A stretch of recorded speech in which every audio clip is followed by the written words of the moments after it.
দেশের ১৬টি ব্যাংক ও ৭ আর্থিক প্রতিষ্ঠান বা এনবিএফআই থেকে ৫০,০০০ কোটি টাকারও বেশি ঋণ নিয়েছে বেক্সিমকো গ্রুপ।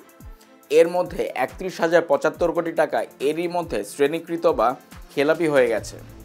মোট ৭৮টি কোম্পানির নামে এ পরিমাণ ঋণ নিয়েছে সালমান এফ রহমানের গ্রুপটি। চলতি বছরের ৩০ নভেম্বর পর্যন্ত বেক্সিমকো ঋণের এ তথ্য উচ্চ আদালতকে জানিয়েছে বাংলাদেশ ব্যাংক। বিচারপতি ফারাহ মাহবুব ও বিচারপতি দেবাশিস রায়চৌধুরীর সমন্বয়ে গঠিত হাইকোর্ট বেঞ্চ গতকাল এ তথ্য তুলে ধরে। এক রিট আবেদনের পরিপ্রেক্ষিতে রুলের শুনানিতে অংশ নিয়ে তা উপস্থাপন করেন। আদালতে উপস্থাপন করা নথিতে বলা হয়, বেক্সিমকো গ্রুপের কোম্পানির সংখ্যা ১৮৮।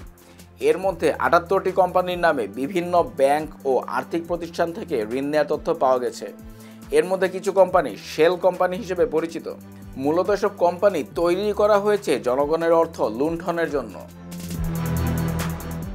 গত ৩০ নভেম্বর পর্যন্ত বেক্সিমকো গ্রুপে ঋণের স্থিতি ছিল ৫০,০৯৮ কোটি টাকা। গ্রুপটি রাষ্ট্রায়ত্ত জনতা ব্যাংকের মাধ্যমে রফতানি করা ৫,৮২৮ কোটি টাকা মূল্যের পণ্যের অর্থ দেশে আনেনি। নথির তথ্য অনুযায়ী বেক্সিমকো গ্রুপের কাছে সবচেয়ে বেশি ঋণ রয়েছে জনতা ব্যাংকের।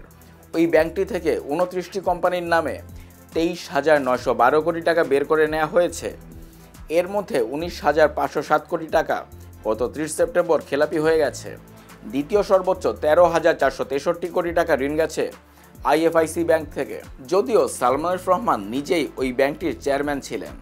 ব্যাংক কোম্পানি আইনের ব্যত্যয় ঘটিয়ে ও বেনামি কোম্পানি তৈরি করে এ ঋণ নিয়েছেন তিনি। বেক্সিমকো গ্রুপের কাছে বড় অঙ্কের ঋণ রয়েছে এমন অন্য ব্যাংকগুলো হলো ন্যাশনাল ব্যাংকে ৩,১৮২ কোটি, এবি ব্যাংকের ১,৮৩৯ কোটি, সোনালী ব্যাংকের ১,৬৭৭ কোটি, এক্সিম ব্যাংকের ১,৪৬৮ কোটি, অগ্রণী ব্যাংকের ১,০০৯ কোটি, রূপালী ব্যাংকের ৯৬৫ কোটি, ডাচ বাংলা ব্যাংকের ১৭০ কোটি, ফার্স্ট সিকিউরিটি ইসলামী ব্যাংকের ১৪৬ কোটি, ঢাকা ব্যাংকের ১৩৭ কোটি, গ্লোবাল ইসলামী ব্যাংকের ৮৫ কোটি এবং পদ্মা ব্যাংকের ২৪ কোটি টাকা।